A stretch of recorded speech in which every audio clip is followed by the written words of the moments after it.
2 ദിവസം മുമ്പ് ഒരു വാർത്ത വന്നതാണ്. അതായത് ദുബായിൽ വെച്ചിട്ട് റോഡ് മുറിച്ച് കടക്കുമ്പോഴേ അമ്മയും കുഞ്ഞും കൊല്ലപ്പെട്ടു എന്നുള്ള വാർത്ത.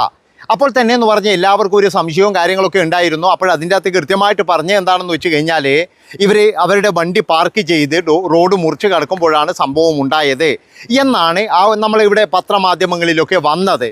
അതിനുശേഷമാണ് ഞെട്ടിക്കുന്നൊരു സംഭവം വരുന്നത്. എന്താണെന്ന് വെച്ച് കഴിഞ്ഞാൽ അത് അപകട മരണമല്ല, ഫ്ലാറ്റിൽ മരിച്ചു കിടക്കുന്നു എന്നുള്ള രണ്ടാമത്തെ വാർത്ത വന്നു. ഇപ്പോഴും കേൾക്കുന്നതെന്ന് പറഞ്ഞാൽ ഞെട്ടിക്കുന്ന വാർത്ത തന്നെയാണ്. അതായത് ആ യുവതി ആ കുഞ്ഞിനെ കൊലപ്പെടുത്തിയതിന് ശേഷം അവർ മരിക്കുകയാണ് ചെയ്തത് എന്നുള്ളൊരു വാർത്തയാണ് വരുന്നത്. അവർക്കാണെങ്കിൽ എന്ന് പറഞ്ഞാൽ സ്വന്തമായിട്ടെന്ന് പറഞ്ഞാൽ ബിസിനസ് അവിടെയുണ്ട്, ഭർത്താവിന് നല്ല ജോലിയുണ്ട്, അവരുടെ കുടുംബങ്ങൾ മുഴുവൻ എന്ന് പറഞ്ഞാൽ അവിടെയുണ്ട്. പിന്നെ അവർക്കെന്ന് പറഞ്ഞു കഴിഞ്ഞാൽ എന്താ പറയേണ്ടത്, നമ്മളെ സാധാരണ ഒരു പ്രവാസിയെ പോലെ അങ്ങനെ വിരഹ ദുഃഖമോ കാര്യങ്ങളോ ഒന്നും തോന്നേണ്ട ആവശ്യമില്ല. കാരണം അച്ഛനും അമ്മയും അടക്കമെന്ന് പറഞ്ഞു കഴിഞ്ഞാൽ അവിടെയുണ്ട് എന്നാണ് എനിക്ക് കിട്ടിയ വിവരം. അങ്ങനെ എല്ലാവരും അവിടെയുള്ള ഒരു സ്ത്രീ എന്തിനാണ് ഈ ഒരു കടുങ്കൈ ചെയ്തത് എന്ന് മാത്രമാണ് എനിക്ക് മനസ്സിലാകാത്തത്. അതുപോലെ തന്നെ എന്ന് പറഞ്ഞു കഴിഞ്ഞാൽ ഒരു 4-5 മാസങ്ങൾക്ക് മുന്നേ ആണോന്നറിയില്ല, ഒരു കുവൈത്തിൽ വെച്ചിട്ടൊരു സംഭവം നടന്നിരുന്നു. ഭാര്യയും ഭർത്താവും 2 പേർക്കും നല്ല ജോലിയുണ്ട്, 2 പേരും നേഴ്സാണ്, അതും കണ്ണൂരിക്കാർ തന്നെയാണ്. 2 പേരും പരസ്പരം കുത്തിമരിക്കുന്ന ഒരു കാഴ്ച നമ്മളെല്ലാവരും പത്രമാധ്യമങ്ങളിലൂടെ അറിഞ്ഞതല്ലേ. ഇതുപോലെയുള്ള ഒരുപാട് മരണങ്ങളാണ് ഇപ്പോൾ പ്രവാസ ലോകത്ത് നിന്ന് വരുന്നത്. അതുകൊണ്ടാണ് ഞാൻ ചോദിക്കുന്നത്, പ്രവാസികൾക്ക് ഇതെന്താണ് സംഭവിച്ചിരിക്കുന്നത്? വേറെ ഒന്നുമല്ല, പ്രവാസികൾക്ക് സംഭവിച്ചിരിക്കുന്നതെന്ന് പറഞ്ഞാൽ പഴയതുപോലെയല്ല വിദേശം. അവിടെ എന്ന് പറഞ്ഞാൽ ഒരുപാട് മാറ്റങ്ങൾ ഉണ്ടായിട്ടുണ്ട്. പണ്ടൊക്കെ എന്ന് പറഞ്ഞു കഴിഞ്ഞാൽ നമ്മൾക്കുള്ള പൈസ അവിടെ ചിലവാക്കിയിട്ടും ബാക്കി ഉണ്ടാകുമായിരുന്നു. ഇന്നെന്നാൽ അങ്ങനെയല്ല. ഇന്ന് പലരും എന്ന് പറഞ്ഞു കഴിഞ്ഞാൽ ആദ്യം തന്നെ ചെയ്യുന്ന എന്താ അറിയുക, അതായത് കുടുംബത്തെയും കൊണ്ടുപോകും. എന്നാൽ അതിനനുസരിച്ചുള്ള ഒരു വരുമാനമുണ്ടോ എന്ന് ചോദിച്ചു കഴിഞ്ഞാൽ അത് ഉണ്ടാവില്ല. പലപ്പോഴും ഇതിൻ്റെ പുറകിൽ പിന്നെ കടം വാങ്ങിക്കും, അങ്ങനെ കടത്തുമ്പോൾ കടമാകും. അങ്ങനെയുള്ള പല പരിപാടികളും ഇപ്പോഴവിടെ നടക്കുന്നുണ്ട്. പിന്നെ അവിടെയുള്ള വേറൊരു കാര്യം എന്താണെന്ന് വെച്ച് കഴിഞ്ഞാൽ ബാങ്ക് ലോണുകൾ. എൻ്റെ പൊന്നു മക്കൾ, അവിടെ ലോണില്ലാത്ത ഒരു മനുഷ്യന്മാർ പോലും ഇല്ല. അതായത് നല്ല പളവള ഷർട്ടും പളവള പാൻറ്റും കാര്യങ്ങളൊക്കെ ആയിരിക്കും. പക്ഷേങ്കിൽ അവനെന്ന് പറഞ്ഞു കഴിഞ്ഞാൽ ഒരു 3, 4, 5 ക്രെഡിറ്റ് കാർഡുകൾ ഉണ്ടാകും. ഇതിൻ്റെ അകത്തുനിന്ന് മുഴുവൻ ലോൺ വലിച്ചിട്ടുണ്ടാകും. ഇപ്പോഴും ഞാൻ ഈ ഒരു സ്ത്രീയുടെ മരണം ഇതാണ് എന്നൊന്നും എനിക്കറിയില്ല. എന്നാലും ഞാൻ പറയുകയാണ്, ഇവരുടെ ഭർത്താവിനെ കൃത്യമായിട്ട് ചോദ്യം ചെയ്യണം. കാരണം എന്താ വെച്ചാൽ ചിലപ്പോഴും എന്ന് പറഞ്ഞു കഴിഞ്ഞാൽ നല്ല സ്നേഹബന്ധവും കാര്യങ്ങളെല്ലാം ആയിരിക്കും. അതായത് ഒരു പ്രശ്നം ഉണ്ടാവില്ല. അതായത് ഭർത്താവിൻ്റെ വീട്ടിൽ ഭർത്താവിൻ്റെ അച്ഛനും അമ്മയും എല്ലാം കൂടി ഉണ്ടെങ്കിൽ ഒരു പ്രശ്നം ഉണ്ടാവില്ല. പക്ഷേ ഉള്ളിലൂട്ട നല്ല രീതിയിൽ കുത്തുന്നുണ്ടാകുവാണെന്ന്, അതാണ് നിങ്ങൾ മനസ്സിലാക്കേണ്ടത്. നമ്മൾ പ്രത്യക്ഷത്തിൽ കാണുമ്പോഴെന്ന് പറഞ്ഞാൽ അവരുടെ കുടുംബത്തിൽ ഒരു പ്രശ്നം ഉണ്ടാവില്ല. പക്ഷേ അതിൻ്റെ ഉള്ളിലേക്ക് കയറി കഴിഞ്ഞാൽ എന്ന് പറഞ്ഞു കഴിഞ്ഞാൽ മകൻ്റെ ഭാര്യയെ നല്ല രീതിയിൽ കുത്തി സംസാരിക്കുന്ന ആൾക്കാർ ഇഷ്ടം പോലെ ഉണ്ട്. അതുപോലെ തന്നെ വേറൊരു കാര്യം എന്ന് പറഞ്ഞു കഴിഞ്ഞാൽ ഇന്ന് അവിഹിതങ്ങൾ, ഇത് വേറൊരു തരത്തിലാണ്. അതായത് ഇന്ന് എല്ലാവരുടെ കയ്യിലും ഫോണുണ്ട്. ജോലി കഴിഞ്ഞ് വന്നു കഴിഞ്ഞാൽ ഇവൻ പിന്നെ മക്കളെ നോക്കത്തില്ല, ഭാര്യയെ ശ്രദ്ധിക്കത്തില്ല. നേരെ എന്ന് പറഞ്ഞു കഴിഞ്ഞാൽ എവിടെയെങ്കിലും പോയിട്ട് ഒരു മൂലക്കിരുന്ന് സൊള്ളലായി. അതുപോലെ തന്നെയാണ് ചില സ്ത്രീകളും. ഇത് എന്താണെന്ന് ഒരു ഓഫീസിൽ നിന്ന് വന്നു കഴിഞ്ഞാൽ പിന്നെന്ന് പറഞ്ഞാൽ മൊബൈലും എടുത്ത് പോയിട്ട് എവിടെയെങ്കിലും പോയി സൊള്ളലായി. അങ്ങനെയുള്ള കാര്യങ്ങളുണ്ട്. പിന്നെ സോഷ്യൽ മീഡിയയുടെ അമിതമായിട്ടുള്ള ഉപയോഗം. അതായത് ഇന്ന് പലരും എന്ന് പറഞ്ഞു കഴിഞ്ഞാൽ ഉറങ്ങാൻ വരെ സമയം കിട്ടുന്നില്ല. 2 മണിയും 3 മണി വരെ എന്ന് പറഞ്ഞു കഴിഞ്ഞാൽ പല പ്രവാസികളും ഇന്ന് ഉണർന്നിരിക്കുകയാണ്. അത് കഴിഞ്ഞിട്ടൊരു 2-3 മണിക്കൂർ മാത്രമാണ് ഇവർ ഉറങ്ങുന്നത്. അതിൻ്റെ ഇടയിലൊന്നും തന്നെ ബാച്ചിലേഴ്സ് ആണെങ്കിൽ ഒരു കുഴപ്പമില്ല. കാരണം എന്താ അറിയുക, ബാച്ചിലർമാർക്ക് ഉറക്കമേ ഇല്ല. 24 മണിക്കൂർ എന്ന് പറഞ്ഞാൽ മറ്റേ തുണിയച്ച ലൈവ് ഇഷ്ടംപോലെ ഉണ്ട് അതിൻ്റെ അകത്ത്. അതും കണ്ടിട്ട് ഓരോരുത്തൻ. കാരണം എന്താ വെച്ചാൽ നിങ്ങൾ 2 മണിക്ക് എണീക്ക്, 2 മണിക്ക് എണീച്ചിട്ട് നിങ്ങൾ ഏതെങ്കിലും ഒരു ലൈവ് നോക്ക്. അതിൻ്റെ അകത്തൊക്കെ എന്ന് പറഞ്ഞാൽ മിക്കതെന്ന് പറഞ്ഞാൽ പ്രവാസികളായിരിക്കും. അതാണ് നിങ്ങൾ മനസ്സിലാക്കേണ്ടത്. അവരുടെ പൈസക്ക് വേണ്ടിയിട്ടാണ് ഇവിടുന്ന് ഇങ്ങനെ കുറേ എണ്ണം പറഞ്ഞാൽ കുറേ അപരാധികൾ ശ്രമിക്കുകയും ചെയ്യുന്നത്.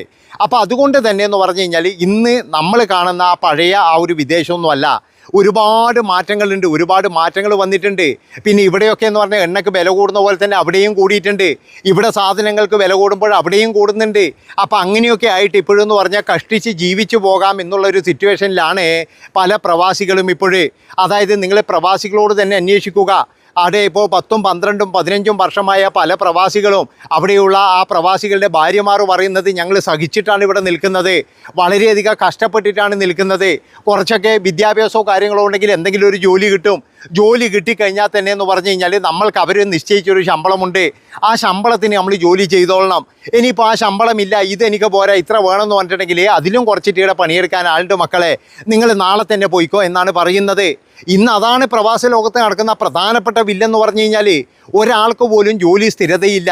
പിന്നെ എന്ന് പറഞ്ഞു കഴിഞ്ഞാൽ ജോലി എന്ന് പറഞ്ഞു കഴിഞ്ഞാൽ ശമ്പളം വളരെ കുറവ്. ചില ആൾക്കാരോട് പറയുന്നത് നീ വേണമെങ്കിൽ ഇറങ്ങി പോടാ വെച്ചിട്ട് എന്ന് പറയുന്നത്.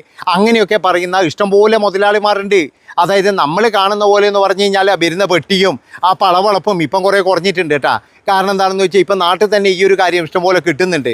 അപ്പോൾ അതുകൊണ്ട് തന്നെ എന്ന് പറഞ്ഞാൽ പലരുടെയും കുടുംബത്തിൽ എന്ന് പറഞ്ഞു കഴിഞ്ഞാൽ ഒരു പൊട്ടിത്തെറികളൊക്കെ ഉണ്ടാകുന്നുണ്ട്.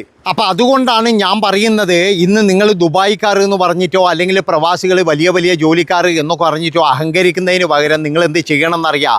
പരസ്പരമായിട്ട് സംസാരിക്കുക, എല്ലാവരും പരസ്പരമായിട്ട് എന്ന് പറയുന്ന ഒരു ധാരണയുടെ പുറത്ത് പോകുക. ഇന്നിപ്പോഴും എന്ന് പറഞ്ഞു കഴിഞ്ഞാൽ യുദ്ധം ഒരു ഭാഗത്ത്, മറ്റുള്ള സംഭവം ഒരു ഭാഗത്ത്, ഒരുപാട് കമ്പനികൾ എന്ന് പറഞ്ഞാൽ വളരെ നഷ്ടത്തിൽ തന്നെയാണ്. അങ്ങനെയുള്ള സമയങ്ങളിലൊക്കെ ഇപ്പോൾ എൻ്റെ ഒരു കുറച്ച് സുഹൃത്തുക്കളുടെ ഈ ഹോട്ടൽ മേഖലയിലൊക്കെ ജോലി ചെയ്യുന്നത്, അതുപോലെ സൂപ്പർ മാർക്കറ്റിൽ ജോലി ചെയ്യുന്നത്, അവരൊക്കെ പറയുന്നത് എന്താ വെച്ചാൽ അവർക്ക് കച്ചവടം കിട്ടിക്കഴിഞ്ഞാൽ മാത്രമേ അവർക്ക് ശമ്പളം കൊടുക്കാൻ പറ്റുള്ളൂ. അല്ലാതെ എന്ന് പറഞ്ഞു കഴിഞ്ഞാൽ ആ മുതലാളിയും വലിയൊരു മുതലാളിയൊന്നുമല്ല, എന്തെങ്കിലും ഇതിനകത്തുനിന്ന് കിട്ടിയിട്ട് വേണം മറ്റേവർക്ക് ശമ്പളം കൊടുക്കാൻ. അപ്പം അങ്ങനെയൊക്കെ ആകുമ്പോൾ ഇത് ആരോടാ പറയുക, ആരോടെങ്കിൽ ഈ പരാതി പറയാൻ കഴിയുക? ാണെങ്കിൽ ഒരുപാട് ലോണുകളും കാര്യങ്ങളൊക്കെ ഉണ്ട്. അവിടെ പോയിട്ട് പറയാൻ പറ്റുമോ എനിക്കിടുന്ന് ശമ്പളം കിട്ടുന്നില്ല, ഞാനെന്ത് ചെയ്യാനാണെന്ന് പറയാൻ പറ്റുമോ? ഒരിക്കലും പറയാൻ കഴിയില്ല. അങ്ങനെ ഒരുപാട് പേരുടെ ജീവിതം എന്ന് പറഞ്ഞു കഴിഞ്ഞാൽ ഇവിടെ വലിയ പ്രശ്നത്തിൽ തന്നെയാണ്. വലിയ വലിയ ഫ്ലാറ്റുകളിലാണ്, ഇനിയിപ്പോഴും ബുർജ് ഖലീഫയിലാണ് താമസം എന്നൊന്നും പറഞ്ഞിട്ട് കാര്യമില്ല. ഓരോരോ ആൾക്കാർക്കും എന്ന് പറഞ്ഞാൽ അവരുടേതായ സാമ്പത്തിക പ്രശ്നങ്ങളും പിന്നെ എന്ന് പറഞ്ഞു കഴിഞ്ഞാൽ ജോലിയുടെ പ്രശ്നങ്ങളും കാര്യങ്ങളൊക്കെ ഇന്ന് ഒരുപാടുണ്ട്. ഇപ്പോഴെന്ന് പറഞ്ഞാൽ ഞാൻ പറഞ്ഞല്ലോ, ഈ ഒരു കുട്ടിയെ കൊലപ്പെടുത്തിയിട്ട് ആ യുവതി ജീവനൊടുക്കാൻ എന്താണ് സാഹചര്യം, എന്താണ് അവരുടെ പ്രശ്നം എന്നൊന്നും നമുക്കറിയില്ല. എന്നാലും ഒരു ഊഹം വെച്ച് പറയുകയാണ്, ഗൾഫ് രാജ്യങ്ങൾ മുഴുവൻ എന്ന് പറഞ്ഞു കഴിഞ്ഞാൽ ഇപ്പം എല്ലാവരും പ്രതിസന്ധിയിലും ഒരുതരം ഭയത്തിലും തന്നെയാണ്. എന്തൊക്കെ പറഞ്ഞു കഴിഞ്ഞാൽ കാരണം ജോലി പോകുമോ എന്നുള്ള ഭയമുണ്ട്, നാട്ടിൽ വന്നു കഴിഞ്ഞാൽ എന്ത് ചെയ്യുമെന്നുള്ള ഭയമുണ്ട്. അതുപോലെ തന്നെ ഞങ്ങളുടെ ഈ ഇത്രയും നാൾ ജീവിച്ച ആ ഒരു സൗഭാഗ്യങ്ങൾ അത് പിടിവിട്ടു പോകുമോ എന്നുള്ള ഭയമുണ്ട്. അങ്ങനെ പലരും എന്ന് പറഞ്ഞു കഴിഞ്ഞാൽ വലിയ സമ്മർദ്ദത്തിൽ തന്നെ. അതായത് കുട്ടികളെയും പിന്നെ ഭാര്യയൊക്കെ കൊണ്ടുപോയിട്ട് അവിടെ പിന്നെ സ്കൂളിലൊക്കെ ചേർത്തു. അവിടെയൊക്കെ എന്ന് പറഞ്ഞു കഴിഞ്ഞാൽ ഭയങ്കരമായിട്ടുള്ള ഫീസുകളും കാര്യങ്ങളും ഉണ്ട്. പിന്നെ ഞാൻ പറഞ്ഞല്ലോ, ഇതിലൊക്കെ പുറമെയാണ് മറ്റേ പരിപാടികൾ. അതാണ് ഏറ്റവും കൂടുതൽ എന്നാണ് ചില ആൾക്കാരൊക്കെ പറയുന്നത്. അവിടെ പല ആൾക്കാർക്കും എന്ന് പറഞ്ഞു കഴിഞ്ഞാൽ ഈ പരിപാടി ഭയങ്കരമാണ്. അതായത് ഏതെങ്കിലും ഒരു ലൈനോ കാര്യങ്ങളോ ഉണ്ടാകും, അമിതമായിട്ട് അതിനോട് സംസാരിക്കും. അത് തന്നെ മതിയല്ലോ. അതായത് ഒരു കുടുംബം നശിക്കാമെന്ന് പറഞ്ഞു കഴിഞ്ഞാൽ അത് തന്നെ മതി. അതാണ് ഏറ്റവും വലിയൊരു പ്രശ്നം എന്നാണ് എനിക്ക് തോന്നുന്നത്. അതുകൊണ്ട് തന്നെ എന്ന് പറഞ്ഞു കഴിഞ്ഞാൽ നിങ്ങൾ ഫാമിലിയായിട്ട് ജീവിക്കുന്നവരെന്ന് പറഞ്ഞു കഴിഞ്ഞാൽ നിങ്ങൾക്ക് എന്തെങ്കിലും ഒരു പ്രശ്നം ഉണ്ടെങ്കിൽ നിങ്ങൾ ആദ്യം ചെയ്യേണ്ടത് എന്താ വെച്ചാൽ മരിക്കാൻ നിൽക്കുന്നതിന് മുമ്പ് ജീവിക്കാൻ നോക്കുകയാണ് വേണ്ടത്. അതായത് നിങ്ങൾക്ക് വേണ്ടെങ്കിൽ എന്ന് പറഞ്ഞാൽ അവിടെ വെച്ചിട്ട് തന്നെ പിരിഞ്ഞിട്ട് വേറെ എന്തെങ്കിലും ജോലി നോക്കുക. അല്ലാതെ എന്ന് പറഞ്ഞാൽ ഈ ഒന്നും അറിയാതെ ഈ കുഞ്ഞിനെയൊക്കെ കൊലപ്പെടുത്തുക എന്ന് പറഞ്ഞു കഴിഞ്ഞാൽ ഒരു കാരണവശാലും ആ യുവതിയോട് ഒരു ചെറിയ അനുകമ്പ പോലും തോന്നുന്നില്ല. അതാണ് നിങ്ങൾ മനസ്സിലാക്കേണ്ടത്. അവർക്കിനി എന്ത് പ്രശ്നം വന്നോട്ടെ, എന്ത് പ്രശ്നം ഉണ്ടെങ്കിലും ആ കുഞ്ഞിനെയും കൊണ്ടുപോയിട്ട് അവർക്ക് ജീവിക്കാമായിരുന്നു. ഇനി ആ കുഞ്ഞിനെ അവിടെ ബാക്കി വെച്ചൂടെ? ആ ഒന്നും അറിയാത്ത ആ കുഞ്ഞ് എന്തെങ്കിലും ചെയ്തോ?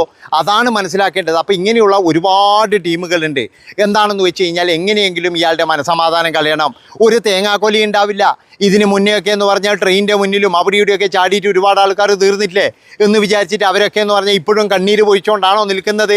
ഒരിക്കലുമല്ല. ഇപ്പോഴെന്ന് പറഞ്ഞാൽ അന്വേഷിച്ച് കഴിഞ്ഞാൽ അവരൊക്കെ വേറെ കിട്ടിയിട്ടുണ്ടാവും ഇപ്പോഴും. അതാണ് നിങ്ങൾ മനസ്സിലാക്കേണ്ടത്. നമ്മളിവിടെ കിടന്നിട്ട് എന്ന് പറഞ്ഞാൽ ഒരുപാട് പ്രസംഗിക്കും, അത്രയേ ഉള്ളൂ. ഇതിനൊന്നും ഒരു എന്താ പറയുക ഒരു അറുതിയും വരാനില്ല. ഇതിങ്ങനെ കൂടിക്കൊണ്ടേയിരിക്കും. ചില ആൾക്കാർക്കെന്ന് പറഞ്ഞാൽ ഇഷ്ടംപോലെ വിദ്യാഭ്യാസം കിട്ടിയിട്ടുണ്ട്, അതുപോലെ ചില ആൾക്കാർക്ക് നല്ലോണം പണം കൊടുത്തിട്ടുണ്ട്, പക്ഷേ എന്നാലും ജീവിക്കാൻ അറിയില്ല. അതാണ് പലരുടെയും പ്രശ്നം എന്ന് പറഞ്ഞു കഴിഞ്ഞാൽ. പിന്നെ വേറൊരു കാര്യം എന്ന് പറഞ്ഞാൽ മറ്റുള്ളവരെന്ന് പറഞ്ഞാൽ നല്ല രീതിയിൽ പോകുമ്പോഴേ ഞങ്ങൾ കുറഞ്ഞു പോകുമോ എന്നുള്ള ഒരു ആദിയുണ്ട്. അതായത് ചിലപ്പോഴെന്ന് പറഞ്ഞാൽ ഇവർ സ്വന്തമായിട്ട് ബിസിനസ്സാണെന്ന് പറയുന്നുണ്ട്. ആ ബിസിനസ്സിൻ്റെ പരമായിട്ട് ഇവർക്ക് ഒരുപാട് ടെൻഷനും കാര്യങ്ങളൊക്കെ ഉണ്ടാകാം. ആ ബിസിനസ് പരമായിട്ട് ഇവർക്ക് ചിലപ്പോൾ ഏറ്റക്കുറച്ചിലുകൾ ഉണ്ടാകാം. അതിൻ്റെയൊക്കെ ടെൻഷനും കാര്യങ്ങളും. പിന്നെ എന്ന് പറഞ്ഞു കഴിഞ്ഞാൽ ചിലപ്പോൾ ഈ ബിസിനസ് തുടങ്ങാനെടുത്ത ലോണുകളോ കാര്യങ്ങളോ ഉണ്ടെങ്കിൽ അത് തന്നെ മതി സമാധാനം കെടുക്കാൻ. പിന്നെ എന്ന് പറഞ്ഞാൽ ഭർത്താവിൻ്റെ അടുത്ത് നിന്നില്ലാത്ത സപ്പോർട്ടുകൾ എന്താണെന്ന് വെച്ചാൽ നിന്നോടാരാ പറഞ്ഞ് ഇങ്ങനെ ലോൺ എടുത്തിട്ട് ഇത് തുടങ്ങാൻ, അല്ലെങ്കിൽ നിന്നോടാരാ പറഞ്ഞ് ഇത് തുടങ്ങാൻ എന്നൊക്കെ പറഞ്ഞിട്ടുള്ള കുറ്റപ്പെടുത്തലുകൾ.